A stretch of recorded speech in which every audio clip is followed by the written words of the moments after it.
All right. Hi, Aaron. So I saw the question in the Discord group in the rant section, and I've been talking about this with other people as well. So I thought I actually had a video, but I guess I'll just put one together quickly. So when we talk about chord building and extending to seventh chords, we're of course basing that around like our major and minor triads, so on. Um, And I'm sure you know some of these chords already, like a C major, next one D minor. We're just staying in the key of C major here.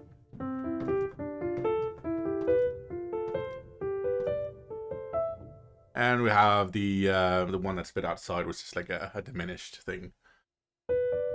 Um, so when we start talking about extensions to the major triads and the minor triads, we start adding thirds to those triads. And first of all, we start distinguishing between them as you know um, major and minor triads. So for this C major, you have major third and the fifth, and the major third is four half steps up. So starting from C, 1, 2, 3, 4, you get the major third, and another three to get to the fifth. 1, 2, 3. So, but in the next chord, which has a minor sound to it, you have the minor third, which is only three half steps. 1, 2, 3, 1, 2, 3, 4. So that's kind of the difference between major chords and minor chords. It's major chord is kind of 4 plus 3 half steps. 1, 2, 3, 4. 1, 2, 3. And minor chords are 3 plus 4 half steps. Starting from the root, 1, 2, 3, 1, 2, 3, 4. All right, so we've put that into place. Now let's look at the seventh. So on a C major, we add the next third in the scale up from the G, and that becomes the B note. And it's quite simple to look at in terms of the white keys and the C major scale and everything, because it's all white keys and it's just skipping an a key in between.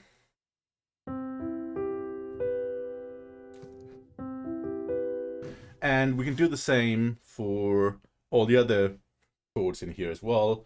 The D minor, and then adding the seventh. Next one is an E minor and adding the seventh. Then an F major. It's a major chord. We're adding the seventh. That's E. Next up is a bit different. It has a bit different sound to it. It's still the G major beneath it. Then we add the seventh.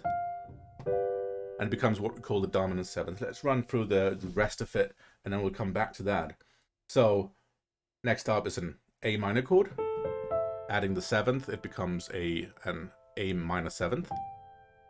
And then comes like the diminished, and it becomes a B minor 7 flat 5. And that flat 5 is because of the F.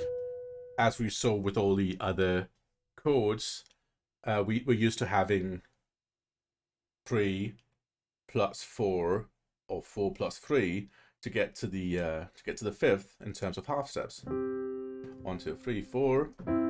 1, 2, 3. And when it gets to the B note, there's only actually 6 half steps up to the F, but it's still in the key of C major. So 1, 2, 3, 1, 2, 3, and then you add the seventh. Okay, so coming back to the seventh extension, if you're looking at a major seventh, you're looking at the intervals too, and you're thinking about, you know, what is the interval in a when we have a major triad beneath it, and you can count up and see that, you know, you have 1, 2, 3, 4. That's a major third. 1, 2, 3. That's a fifth. And talking about the seventh, the interval of seventh is either they're going to be a major seventh or a minor seventh, and here it is, the major seventh, as if you know your intervals. I think I'm kind of running off a tangent here, but talking about intervals, we in the major scale talk about, you know, the first step up to the D is actually a major second instead of a minor second, and then next is a major third instead of the minor third. That would be the minor third. And if we go through all of the intervals just really quickly, if you know this, it's great. If you don't know it, you know, you can look into it. But C would be the root. You have C sharp, which would be the minor second. You have D, which would be the major second. You have a D sharp, which would be the minor third. You have the E, which would be the major third. You have the F, which would be the fourth. Then you have the F sharp, and that would be a flattened fifth, or yeah, let's call it that. And you have a G, which would be the fifth, perfect fifth. Fourth is perfect fourth as well. Then you have a G sharp, which would be a minor sixth. And you have the A, which would be a major sixth, and you have the A sharp or B flat. It kind of depends, and that would be the minor seventh, and you have the B, which would be the major seventh, and then you have the octave. And then we come into upper extensions later on. But if we go through that, it turns out that in a C major triad, you have the major seventh added on top of that. And then you essentially come back to the root if you keep going up.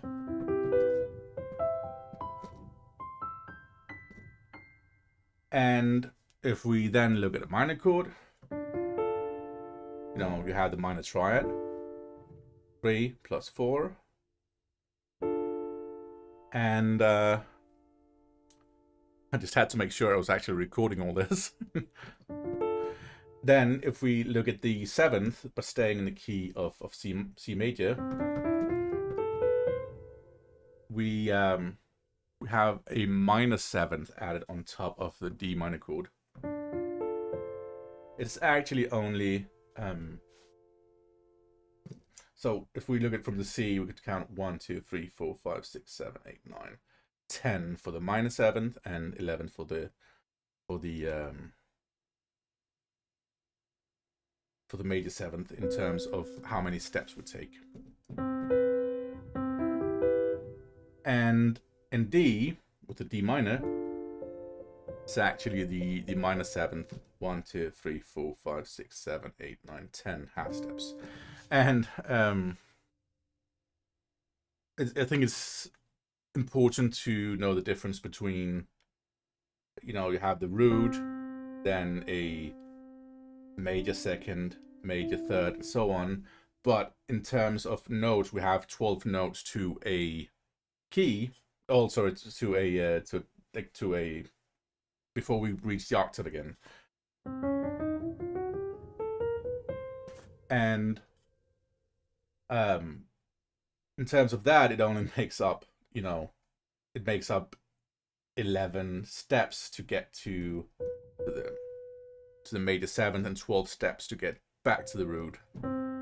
1, 2, 3, 4, 5, 6, 7, 8, 9, 10, 11, 12. And then, you know, coming back. So we have 12 there, but we also have 12 steps. All right, I'm rambling on here. That is the major 7th. In D minor, I have a D minor 7. And you have the minor 7th interval on top of the minor chord. And if we had the major 7th, we would be talking about a minor major 7th chord. But we don't have that. We have the minor 7th. Now, if we keep moving up, you have the E minor 7 with a minor 7th interval up there as well. Keep going up, you have the F major 7. And now comes the interesting part. If you do the same with a G major chord in beneath this, you see you have G major, and then you have the F note up there. And it has a slightly different ring to it than the other chords. And if we look at the intervals, you'll notice that we have a major chord here, 1, 2, 3, 4, 1, 2, 3, to the 5th. And counting up to the 7th, we actually only have 10 steps. 1, 2, 3, 4, 5, 6, 7, 8, 9, 10. And that, as you see, it becomes a major chord with a minor 7, and that's what gives the dominant sound. You see, in all the other chords, we had a major chord with a major 7th and a minor chord with a minor 7, minor chord with a minor 7th, major chord with a major 7th, and if you just skip that G chord, you have another minor chord with a minor 7th, and then of course the kind of out of thing here with the B, which becomes a B minor 7 flat 5. And in G, you know, it's a major triad with a minor 7th, and it becomes a talk about lead tones back to the root. If I had like this.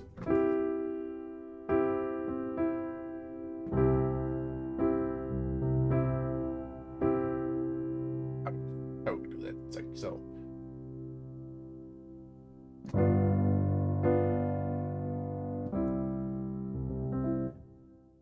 And you know, it's how the notes lead back to sound like they're coming back home. And if you have then at the E7, G dominant 7.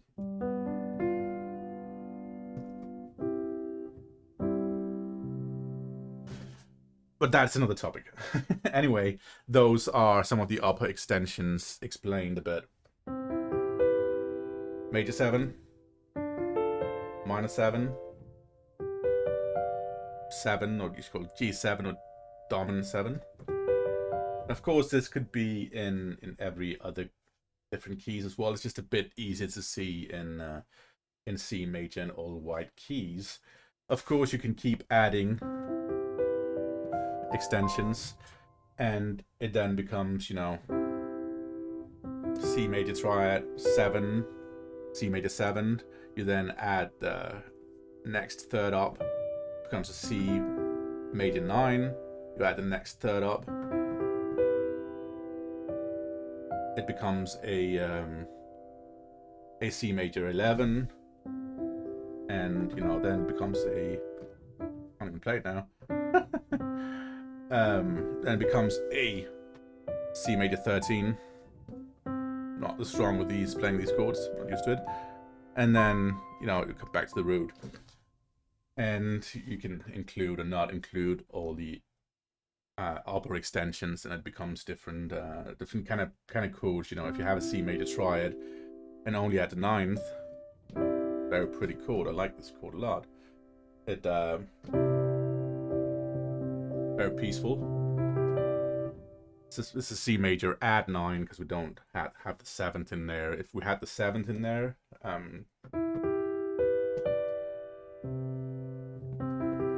it would actually be a C major 9, because that entails and it describes that we already have the 7th in there. If we don't include the 7th, but only play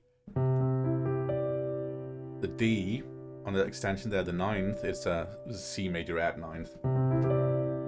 And, you know, we can do the same with the minor chords. So if you have an E minor chord, and you could add the 7th. Hang on a second. Let's do that with the D minor instead. You could add the 7th, and you could also add the 9th. Now we have a D minor 9th. But if you don't play the 7th, and only add the E note, you have a D minor add 9.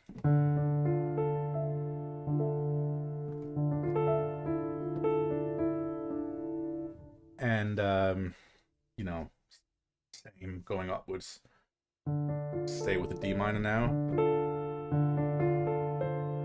You have the 9th. You could add a, you know, you could have a D minor 7 with an 11 added on top of it. So, you know, that's a D minor 7, just add 11, I guess. And so on. These are just me rambling on a bit about extensions, but maybe some of it made sense. If not, feel free to ask away. It was a bit impromptu this here, but I hope some of it made sense.